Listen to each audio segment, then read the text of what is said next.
Hello,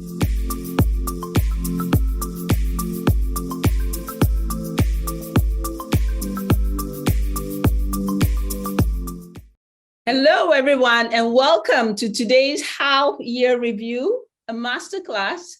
I am Griselda Togobo, and I am the CEO of Forward Ladies. I'll spend the first few minutes just telling you a bit about myself, and then we'll go into the content of what I have planned for you today. So if you have any questions for me as I'm going through what is intended to be quite an interactive, informal presentation, then please put your questions in the chat box. I already have a few questions with me today that I'll be going through, and I'll be delighted to go through the questions with you. Thank you so much for giving up your evening to join us. So if you have any questions about using the planner, about planning, about reviewing the year, any challenges at all that you're facing, just feel free to type into the chat box and I will answer your questions as we go through the presentation. So I am Griselda Togobo. I'm a recovering productivity nerd. I'm a mom of two. I run a business, two businesses. In fact, I'm married to a very busy hospital doctor. And our family life is full of kids, sporting activities, business meetings, keynotes, presentations, consultancies, home and abroad, a very busy calendar. But I've always been passionate about learning and getting more done within the time that I have, but also having a really fulfilling, happy, joyous life and relationships, and also being financially free. So I've been on the market for a long time looking for a product that will help me to do that, to be able to plan to achieve my business goals, my professional goals, my family goals, my financial goals. And I realized through all that search that there was nothing on the market. So about 2 years ago, I went through this process where I designed a planner, a goal achiever planner, which I know some of you on the call have already got a copy of. So what I'll be doing today is really just to take you through how I review the year, how I plan the year based on the content in the goal achiever planner. So you don't have to have one, but it's useful to have one. And you can get one from the Forward Ladies website. If you already have one, you can bring your copy out and we'll do the review. I want you to leave this call with a plan, with clarity, and with purpose on what you're going to be doing for the next 6 months. If that's okay with everyone, you can give me a thumbs up. I can see you from my side. I'm not sure you can see me, but I can see you clearly. So I want to get some energy from you, some emojis, some comments, some likes. I think that will really help in carrying the energy and transmitting the energy across to you guys. Okay. So I don't know about you, but we are already in June, going into July. We've already had 6 months of 2023. How has the year been for you? Has it been amazing? Has it been challenging? Has it been what you expected it to be? Or have you had, some surprises as we normally do every year? How has 2023 been for you so far? So take a moment and just type in something into the chat box, and I will be taking your comments and going through that as I go through the presentation. So when I start the year, I really like to start from a place of silence, unplugged from technology. I really like to retreat into myself, away from people, away from distractions if I can. So I know that we are on this call and we're relying very heavily on technology to get what we're about to do done.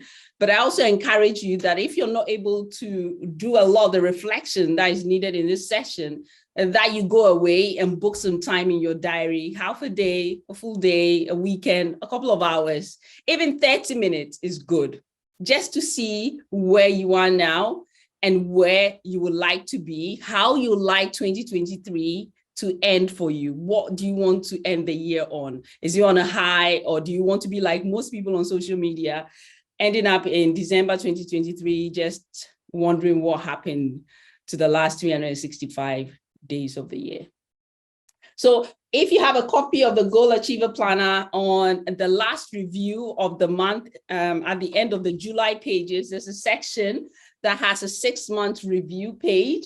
And really, the way we like to start off by reviewing and reflecting on the year is to celebrate your top 3 achievements from the last 6 months.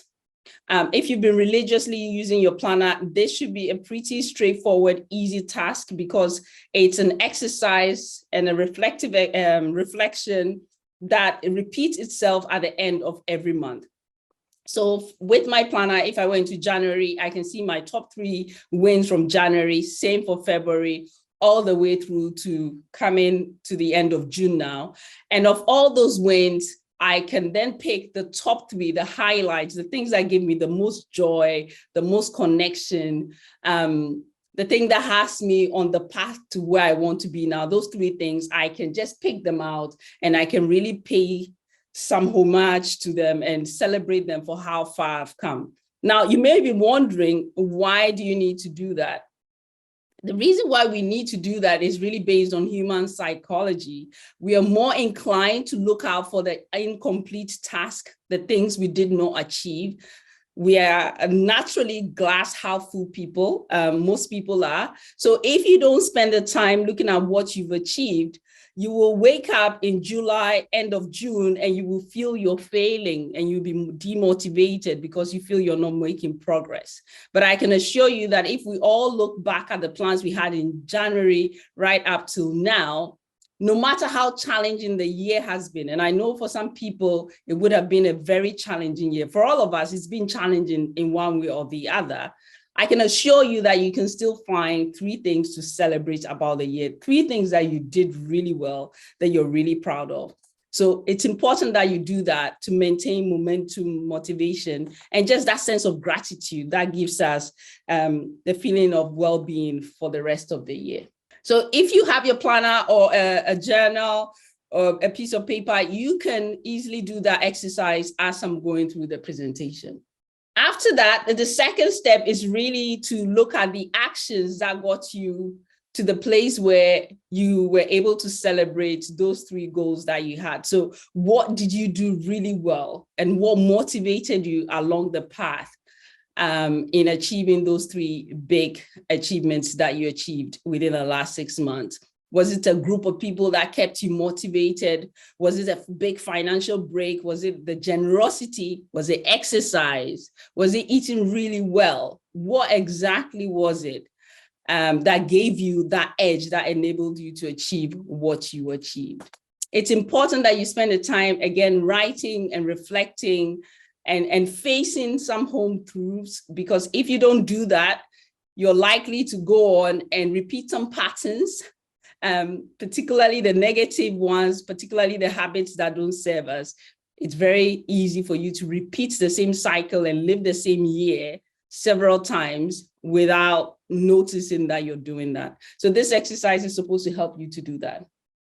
So what did you achieve? How did you achieve them? What motivated you in achieving those goals? And most importantly, what lessons have you learned? So when I take my year, I've had a really challenging first half of the year. And it's been challenging in the sense that I've had a lot of bereavement. I've had a lot of people passing away, something that's completely out of my control. But because I've been able to get myself into a headspace where I have good support network around me, I have good daily habits, I'm quite positive. I try to be positive-minded by focusing on the things I'm grateful for. I'm able to bounce back quickly, but it's not been easy. Because, you know, sometimes life throws you lemons and you just have to make the most of it. So I have learned that in as much as life is difficult, having really good practices and good routines and a good network around you helps you to get through the really tough moments. So you can also take a moment to tell me and everybody else on the call, you know, what's been challenging about the year, what's been good about the year, and what strategies have you been able to employ to get you to overcome those challenges. So that's the first part of the review. The third step in the review process is really then to look at where you are as aligned to the annual goals you have. So if you had a goal And I use this not because everybody needs to lose weight, no, or because everybody wants to get money, no. I use this because it's a very common goal that people have. If your goal is to be a certain weight at the end of the year, or to have a certain amount of money in the bank at the end of the year, you can easily measure that and see, well, am I halfway towards that goal? Am I a third towards that goal? Have I just completely lost track because of just how challenging life has been? You can really see where you are in terms of percentage progression towards that goal. So if you have a question as well, you can just use either the Q&A section or the live chat. Either way, I will see your questions and I will be able to read them out and answer them for you. We've looked at the 6 months, and now we're comparing progress made in the 6 months to the goals we had at the start of the year. Now, June is a time where the sun is out, it's summer, it feels really good to be outdoors, to enjoy life because we've worked so hard up until this point. But it's also the time where we are very likely to lose focus and forget about some of the things we're supposed to be doing, some of the things we need to be doing to be able to celebrate at the end of the year. So in as much as we are going off to have a brilliant summer, we know exactly how the year has gone and we know how much progress we've made up until this point. I think it's really important that for the next 3 months, for the next 2 months, you have a really solid plan in place that maybe gives you a lot of the joy, a lot of the breaks, a lot of the relaxation that you need, but also helps you in some small way to keep on track for some of the goals that you are working towards. And that is why the Goal Achiever Planner does not take a break in summer. We still have the daily pages, so you can be on holiday as I did last year and as I will do this year, where I still follow some kind of routine that is more tailored towards joy. So we are on step 3, reviewing half-year goals against the annual goals. It's really important that as you're reviewing goals, I've seen people with like 10, 20 goals. It's not realistic to be striving towards 10, 20 things. I think our human brains can only hold and focus on very few things at any point in time. And I think there's a rule of 3 as well. So I have 3 goals in 3 areas that I know are very important to me. My goals are around finances, around family, and around health. And when you look at the stats, a lot of relationships break down and end up in divorce due to financial reasons. And a lot of relationships suffer some kind of health-related issue that really impacts the relationships as well. So I prioritize those things because I know ultimately they impact my relationship. And what does that look like? Well, for me, and I know for you all on the call, we are all different. We are individuals. We have different priorities. Our daily lives are different. Some of us are married with children. Some of us are not. Some of us don't want to be married, don't want to have children. And it's all good. It's just whatever works for everyone. But whatever your goals are, make sure that you can just, be able to identify 3 of the top 3. What are the 3 things you're working towards for 2023? For the next 6 months, what aspects of these 3 goals are you going to be focusing on? So again, I'll use myself as an example. I know I mentioned weight at the start of it because I know that's what a lot of people like to measure, but I don't actually stand on a scale and I don't care what weight I am. What I do measure and what I want to build on is the behaviors of a healthy person. I want to be a healthy person that does certain things. I don't want to be a healthy person that weighs a certain weight, but I want to be a healthy person who moves every day. And that movement can be running, it can be dancing, it can be walking, can be skipping, it can be anything. So in terms of my health goal, I don't have a number, but I have a behavior, which I then use the habit tracker in the Goal Achiever Planner to track on a daily basis. And I can tell you, since I started doing that, I've been more mentally sound. I felt healthier in my body, better in my body. My clothes feel, they feel better, they fit better. And I just feel really strong. I feel like, I can lift things up, I can take care of myself. And that's what I've always wanted. I don't want to be a size 6 or a size 4, but I want to be a woman who is really strong. So the question is for you, when you pick your top 3 goals, if health is indeed one of your goals, as it tends to be for many people, what behavior do you need to focus on for the next 6 months to ensure that you get to the end of the year, not being a number on the scale, but being a person that behaves in a certain way, that makes certain choices on a daily basis? I know that isn't what you always hear. That isn't always the wisdom that is out there. It's about the scale, it's about the number, it's about the size, it's about the beach body. And if that's your float, that's amazing. But for me, it's about strength and health and well-being and mental clarity. And so the behaviors I've selected enable me to practice that and to be able to achieve that on a daily basis. So Anna Marie has set a question about, has asked a question, how can you set a specific goal without having a number? Yeah, you set a specific goal as a behavior. So you want to move daily. It's not about a number, it's about the movement. It's not a scale. I think it's very difficult not to measure anything at all. I think if you don't measure how often, when you do certain things, then it's very difficult to get to the end of the year and to be able to celebrate how far you've come and how much further you have to go. So it's measuring the right thing. I hope that answers your question, Anna Marie. Yeah, and also when it comes to finances, it's not about being able to save huge amounts of lump sums in one goal. It's about being a person that maybe is able to put away 10% of their salary, 20% of their salary, and you're able to do that consistently over time. And so if you are the person that does that, then you're a saver. You can call yourself a saver because it's really linked to your identity and the habits you formed and the behavior that you exhibit. So I hope that answers any questions anyone might have around how you track the goals that you have left and how you ensure you go on to achieve them for the remaining 6 months of the year.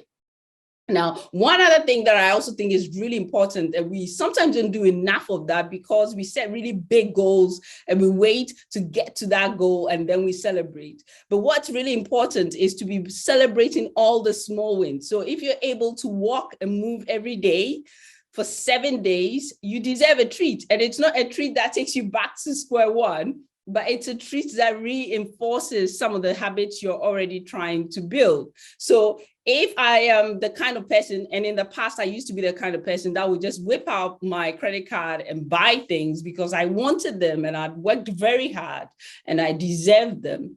But with my goal achiever planner now, once I have my financial goals, I have a theme for each month. There's some month where I tell myself, I am not spending any money at all. And literally, I don't spend a pound because I don't need anything anymore. I literally do not need anything. There's nothing anyone can tell me on social media or by any marketing campaign that will make me feel that I need another pair of shoes. I just don't.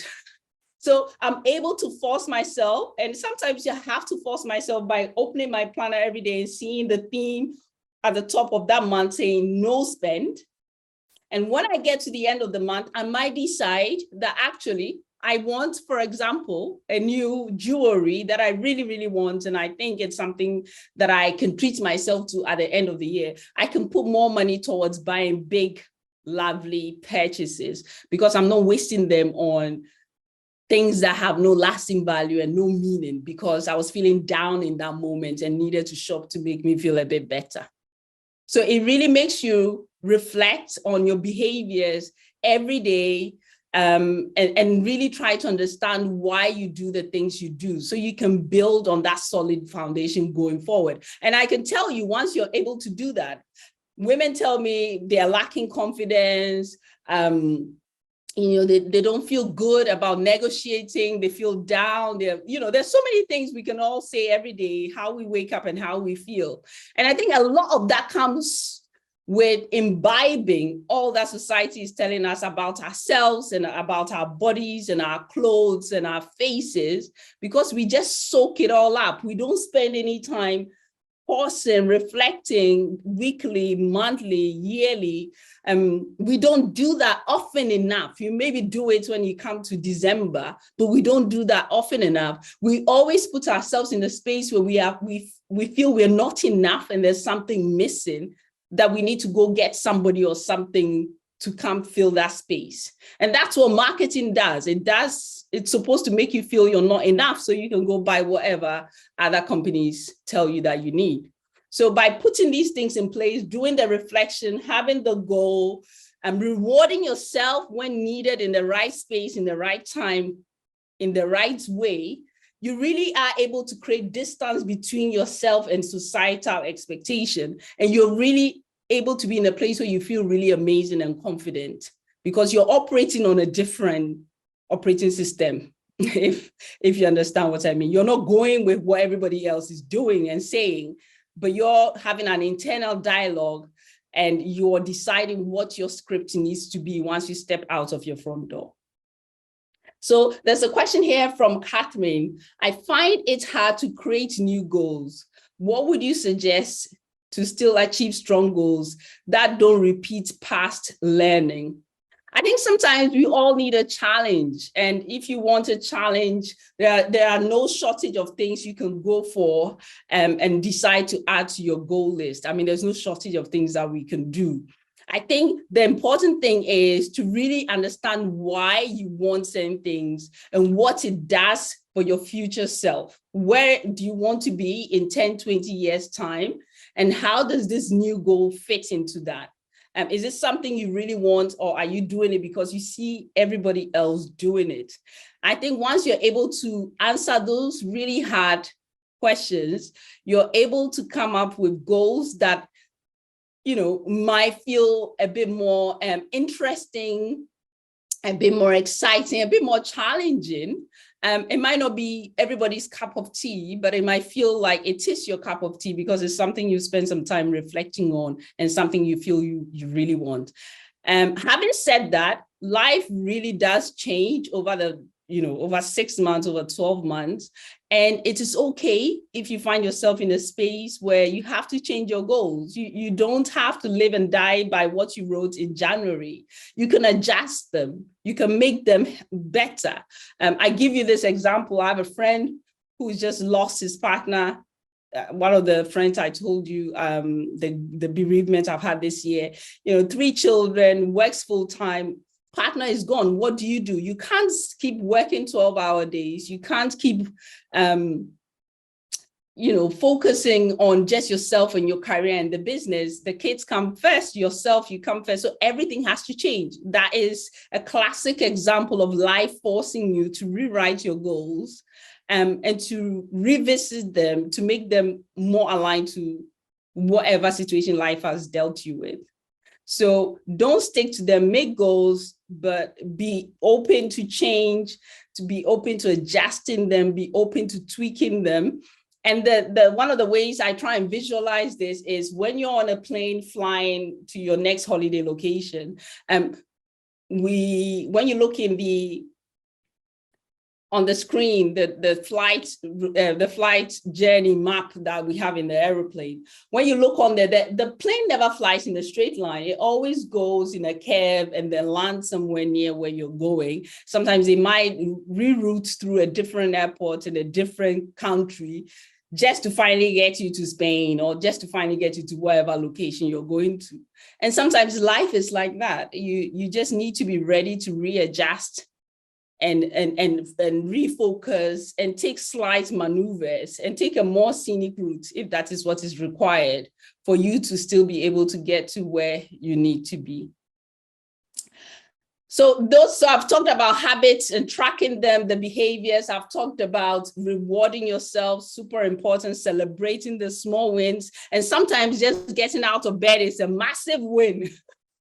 Because some days are just challenging enough that, not everybody wants to get out of bed. Some people are too depressed to get out of bed. So if I make it out of bed that day, yes, it's nothing. Some people might think it's not a win. But for me, on that day where I feel really low, it's a massive win to wake up, to be excited about life, to put my shoes on and to go for a walk. And then the other thing I think it's really important when reflecting your goals and putting the right systems in place for you to then go on to achieve them is to look at the accountability you have in place. So you can have the behavior, you can track it, but we know when you're alone in your house with your goal written in your journal that nobody else can see, we know how easy it is for you to then talk yourself out of doing some of these things that are super important. So as you've assessed your goals and you see exactly where you are now, you might decide that actually on my health goal, and I'm using health quite a lot because I think without health, there is absolutely nothing else that's worth celebrating. So you can decide that I'm actually behind on my health goal. So you decide to join a running club, or you decide to get a trainer, or you decide to do something, dancing, Zumba, whatever it is, that might get you a bit closer and back on track to achieving that goal. So it's reviewing, assessing where you are, and then bringing in experts and support and accountability, whatever it takes to help you keep making progress towards that goal. A question here from an attendee.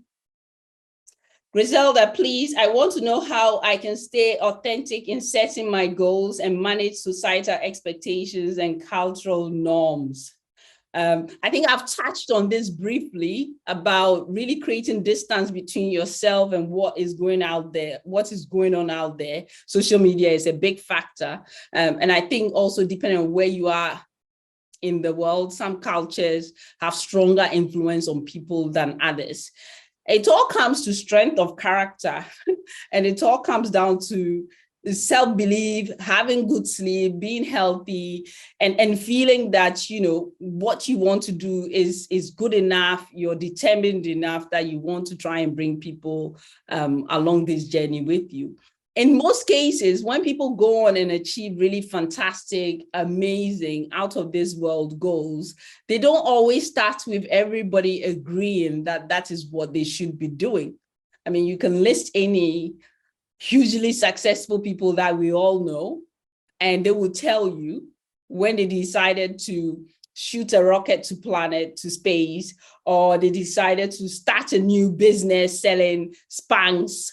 They will tell you that when they decided to put their hand forward to be promoted to run a company in Saudi Arabia, that everybody thought it wasn't a good idea. And normally when your goals are really big, bold, you know, audacious goals, something that really sets you apart from everybody else, people don't really see it. They don't see it for you. And it's not their fault. They just don't see you doing that because they're basing all their judgment of you and your future and your life on past historic information. So you then need to put yourself in a place where you can build new information and data that enables you to be this newer version that they absolutely can't see, but you can see because you've done the work and you believe that it's possible for you. So that's been a long answer to that question, and I hope I've answered that for you. So now we've talked about the goals, comparing them to annual goals, getting support in place to help you stay on track. I know I've been talking about the 1 year, 365-day overview, but really when I do this masterclass in January, and this is just an appendix to a bigger masterclass that I run every year, really what I encourage people to do is to see, to have a plan for their life, to have a plan for each decade, and to really see things from a bird's eye view. It's not just about the day-to-day and the minutia and the job and the kids and the husband and today's holiday, but it's about, where you might be in 2030 and 2040 and 2050. It's about that kind of angle. And when you start to see things with that long view, that perspective, you cease to feel overwhelmed. You cease to get caught up in all the angst that tends to happen on a daily basis. I'll share with you a small tool. I think it's called a 10 by 10 by 10 tool. And that it's really about asking yourself when you're facing challenges, whether you will really be bothered by that in 10 years, in 10 days, in 10 months, or in 10 years? Is that really going to make a difference to your life? And if it's not, then it's not something you should be losing any sleep over at all. And I try to apply that with everything. Most things don't matter after 10 days, let alone after 10 years. So that just brings in that added perspective. So we know where we are. We know the supports that we need. Hopefully we're making progress. We are 50% towards our goals. So we're feeling good about it. If you're not, and as I said, if you do identify some areas that naturally, as we all do, we've not been able to tackle. I have one big area in my life, a goal I've set, which is not linked, and that should tell you why I'm not making progress towards it. It's not linked to my financial goals, to my family goals, or to my well-being. And because I said yes, because somebody offered it to me on a silver platter, I'm now struggling with that. And I'm struggling very badly with that because it's not aligned. But I just thought, well, why not? And so this is really all the things I'm telling you about, the things I am going through myself, have gone through myself, see other people go through as well. So the more attention you pay to these, to the questions we're going through now, to reviewing why you're doing things, and if you should be doing things, the less likely you are to say yes to the wrong things and to say no to the right things. I hope that really helps. Okay, and then the last bit is motivation. So I'm making progress. I've got accountability, but boy, I have a 20-year plan, 20-year goal to move to Spain and own a house in Spain and live my new life in the sun. 20 years is a long time. And a lot of us will be demotivated and lose hope and confidence, and wars will happen and all sorts will happen within that 20-year window. So how are you going to keep yourself motivated? And in this process I'm sharing with you now, this monthly review and reflection, the daily action towards that goal, the celebrations, the accountability, this is what keeps you on track when it's a long journey. And I have to take this minute as well to mention the Forward Ladies Power Hour, something we do on a daily basis. Anna Marie on the call hosts that. And really, it's a community where we get together and we say what we want to work on that we are struggling with, and everybody leaves you to it and you just do it. And after an hour, you come back and say, hey, I did that, or no, I wasn't able to do that. And that's just a way for us to keep on track towards our goals, because it's very easy to show up, turn on that computer, notifications start going off, emails start coming on, phone calls start going off, and you're busy and you end the day busy, but you've not made progress in any of the metrics that really matter for your career progression, for the business's growth, for your family, for your health, for your finances. You've just not made progress, but you end the week tired because you've been working really hard, and it's all distraction. It's not even work that moves you in any direction at all. So I hope you take that on board and you hopefully sign up. It's free. It's free. We are just there, and you come and join us. We work 9 a.m. in the morning, Tuesday to Thursdays, and 12 noon on Mondays and Fridays. Okay, so once you've done that, now you know where you are, you know where the gap is between where you need to be and where you are now. What I encourage you to do is then to map out that gap for the next 6 months. So we have July to December. Yeah, and as I said, summer can draw you back big time. You can have a lot of fun and still come back and smash it, or you can have a lot of fun and come back and think, wow, what happened there, and have a miserable Christmas. So you take your goals, what you need to achieve in each of these 3 areas, 4, 5 areas that you've settled on, look at the next 6 months and plot them, break it down and plot it within the next 6 months. So for example, in July, I want to run a 10K, or in December, I'm using health goals because it's easy for all of us to get. Or in December, I want to be the person that takes 2 months of the year off and doesn't work, doesn't check emails, doesn't do anything at all. If that's a goal you have, then that is something you need to be working towards, because then it might mean that your summer looks completely different to somebody who is going to be working only on the bank holidays of that period. So one of the features of the planner, like I said, I use the planner because it's designed purposely for this. It's designed to help me keep on track throughout the year, do all the right things every single day, and still feel like a wonderful wife and mom and human in some way at the end of the year. I designed this for this specific purpose. So if you take the monthly overview pages in the planner, you can then put, now we talked about plotting things by the month. You can just put the deadlines into the monthly overview. So when you open your July pages, you don't just see tasks and meetings, but you see your goal milestones. When I turn my planner to July, and in July, I start a new planner because each planner ends every 6 months, and it ends every 6 months because that is the time when all goals go into that big grave of goals, and we forget about them come to September.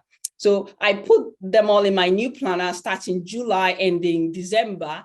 I put my goal milestones in, I put my family holidays in, and I put any special days I need to remember, any things I need to be focused on, any reward days as well. I plot them all in. So anytime I turn onto the pages, I can see exactly what I'm doing, why I'm doing it. And so I can take the hits that life throws at me a little bit easier than other people. Yeah. And then the last thing I'm going to be talking about is the daily pages. So I am a big believer in what you do daily is the person you will be. And you find a 20-year-old and you're 20 and you've achieved so much in your 20 years. And you find an 80-year-old and you're 80. What have you been doing? And I want to be the person that gets to the end of the year, wherever end I get to, and looks back and think, yeah, that wasn't bad. I did a lot of things I wanted to do. I messed up a bit here and there, but largely I'm very pleased, very happy about my life. And so how do you do that? You do that by maximizing every day, not in terms of work, but in terms of joy, in terms of well-being. So when you look at the daily pages in the planner, it's not dated, so you can literally start a planner anytime you feel like it. But there's the top 3 priorities for the day. So if my goals are finance related and I run my own business, I know that I need to be hitting those sales calls hard. So there's a framework that I use, and to Anna Marie's question, I give myself a mark for each goal that I'm able to achieve. So if I make a new contact with a lead, it's a 1 point. If I follow up on a contact, it's 2 points. If I have a sales meeting that leads to, a big conversation, whether it's a rejection or a yes, it's 3 points. So every day I try and get 4 points as a priority towards my sales goals. And these sales goals are the consulting, the leadership program work that I do for large companies. And that is what feeds me and my family, and I need to prioritize it. So every day, priority number 1, I make sure I hit those, the 4 points on my sales target. Do I do this every single day? No. There are days where, like everybody else, I wake up and I don't know what happened and my priorities didn't get hit. But because I do this exercise every day, I'm more likely to do them than to end a month, to end a 6-month period, to end a year period without doing them. And then the second goal I have is not to write a book or to do anything crazy, but I want to be a person who writes. I want to be a person who reads and a person who writes. So every day I make sure that I read something, I write something. It's whether it's long form, it's short form, it's a journal, it doesn't really matter. I just want to be a person who shows up and writes. So whatever goal it is, and I know a lot of people want to write things, It's hard to write a book. It's hard to write anything, but it's quite easy to set the clock to 5 minutes and to write a line or a paragraph. Again, it's down to the behaviors that I said earlier on in the presentation. So what behaviors do I need to prioritize on that day for me to achieve the goals I'm trying to achieve that month or that quarter? And then on that same page, the daily planner page, there's a bit around routines. And I know that if you go on social media, there's so much talk about, routine this, routine that. If you don't need a routine, you don't need a routine. You're smashing it already. Who cares? You don't care. But if you are like me and you tend to get easily drifty, confused, distracted. I have a brilliant mind that gives me so many ideas. I think it's an ADHD mind sometimes. I'm always buzzing with a million ideas. If you are that kind of person, then you need structure and you need routines. So part of my routine is wake up a certain time, go to bed a certain time, eat certain things. Of course, I can have days where I just eat anything. I mean, I'm human, but largely, I want to stick to a routine that makes me feel really good in my body and makes me achieve the goals I have for myself, for my well-being, for my finances, my business, my family at the end of the year. So sometimes that might include a fast, or it might include a walk. It might include drinking a certain amount of water, because I hate drinking water. I hate it. I have to force myself to drink it. I have to fill a big jug and put it on the table. And when I'm going into the planner and I see water drown, I'm like, oh my God, no water today. I force myself to chug it down. That's what I have to do to, for my brain to be hydrated. So I'm okay with that. You might not need that section, so you don't need to do it. There's a bit around fueling your body. And I will tell you, there's a fantastic podcast. It's very lengthy. It tends to be 2-hour podcast, but it's a guy in the US called the Huberman Lab, and he does a lot of neuroscience, looking at how food and sleep, the circadian clock, how hormones affect our well-being. And I listen to a lot of his podcasts. It's like having a university tuition for free. And when you listen to some of the data, the connection between our diet and our hydration and our brain function, our science, and how we feel, it's just mind-boggling. Like, wow, where was all this information when I was growing up? Why am I only finding out about all these things in my 40s? So there's so much connection between the body and mind. If you're not feeling great in your body, it could be something that you ate. And that is why in the planner as well, it's a bit about your mood for the day. So yesterday I woke up feeling really low. I wasn't quite sure why I was feeling really low, because, I had a really great day. So I looked at what I ate that day when I woke up and some of the things I did. And today I changed the script completely. Today I exercised, I did my usual things, and I don't have the same low mood I had yesterday. And these things really help, because sometimes, you don't know that you're hungry. You think you're thirsty and you're hungry, or you think you're hungry and you're thirsty, or you think you're just depressed and you're just tired and you need a good night's sleep, or you need to eat some vegetables, or you just need to laugh a bit more. I forced my team to have a little laughing therapy session. I'm sure they'll kill me for that. But those are the sort of things I believe in, because I think they really do have a connection to well-being, and for you to show up your best every single time, and to be able to take on some of the really tough challenges that life throws at us. So there are 2 questions here.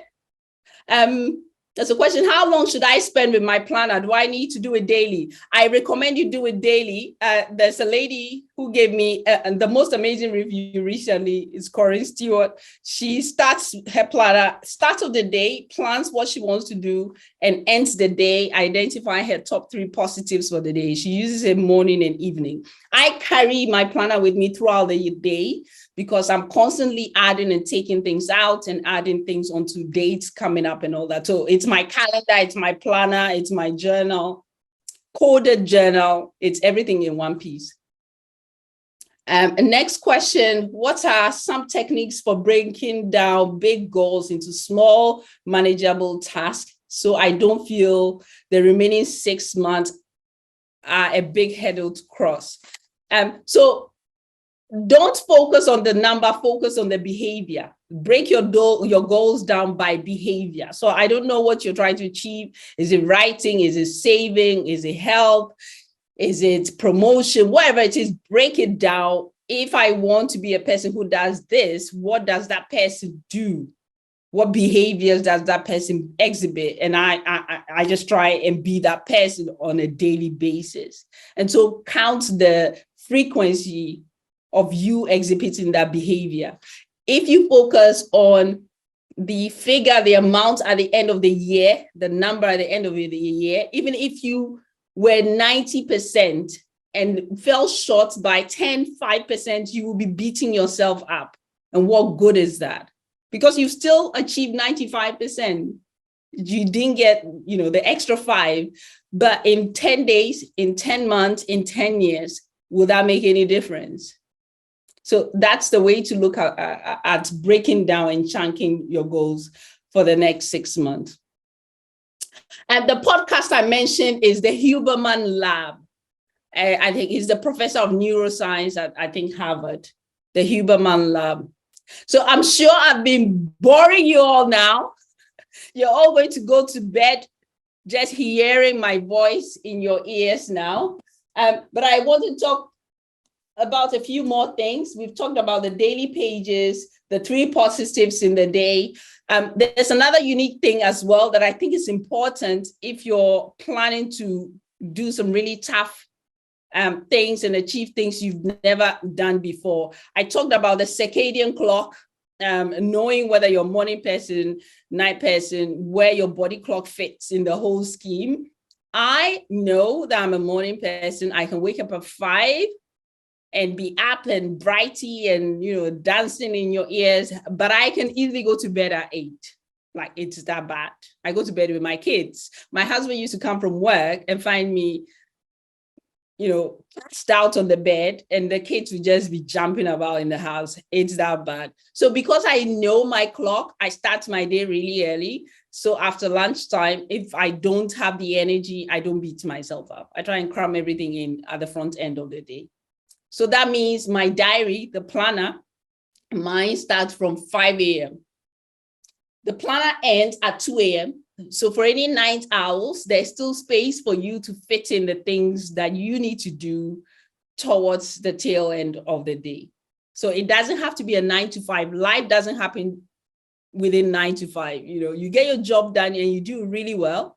But if you're working from home and you have some flexibility with your employer, there are things that happen during that time. So you need to pick the best time for your optimum performance so that you can still feel you're having a life as you're striving to get better. And then the last thing I'd like to touch on is about increasing the visibility of your goals.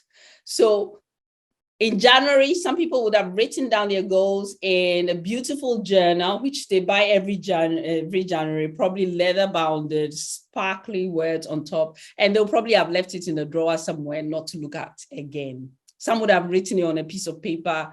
All sorts would have happened. They might not see that goal again.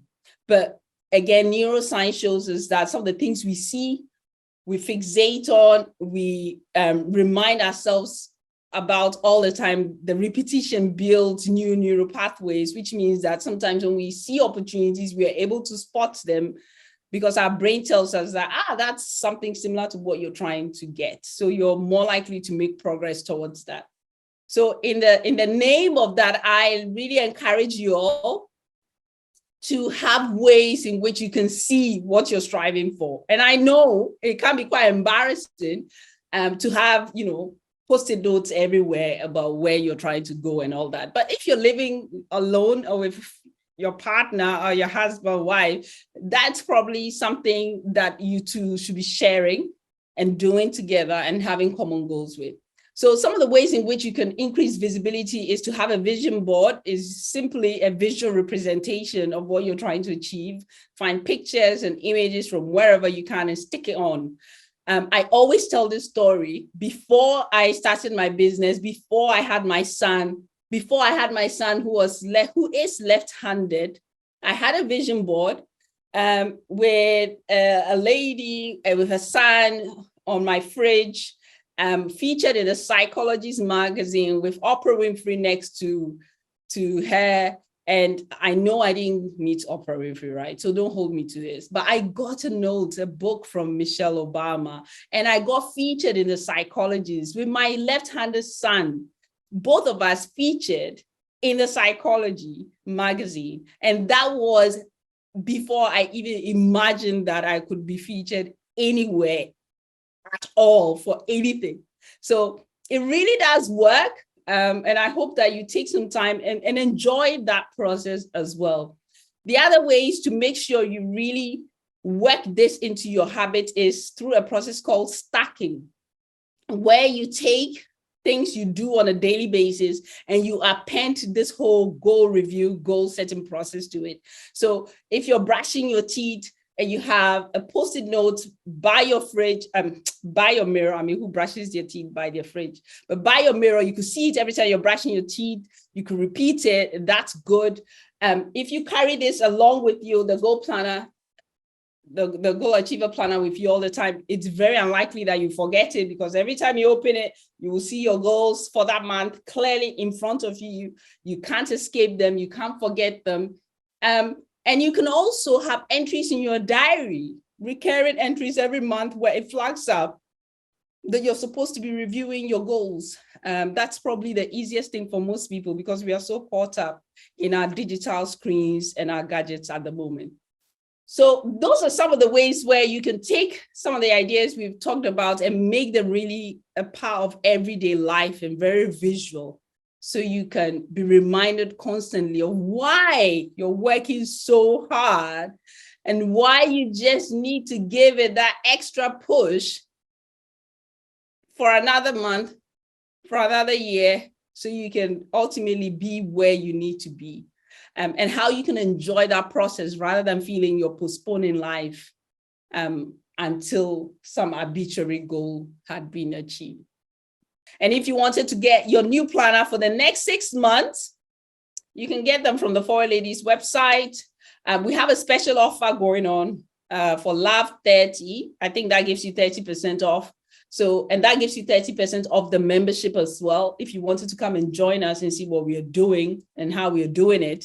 Elvina is one of our members. I don't recognize the other names, but come and join us and let's build something together. Don't just join and don't show up for events. Join and make use of your membership. We're here to help you achieve your goals any way possible. So there's a last question. What are some mistakes I'm likely to make when reviewing and setting new goals, and how can I avoid them?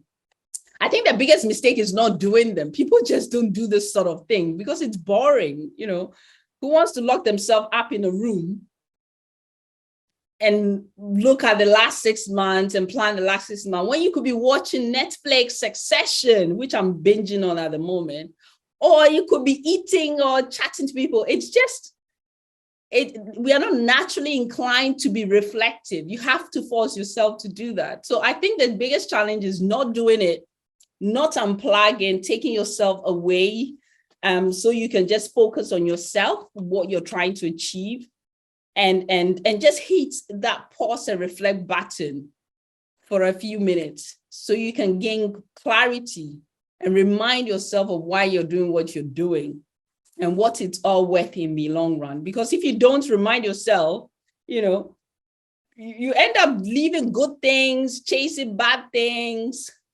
waking up when you're 50, realizing, you know, I'm not where I want to be.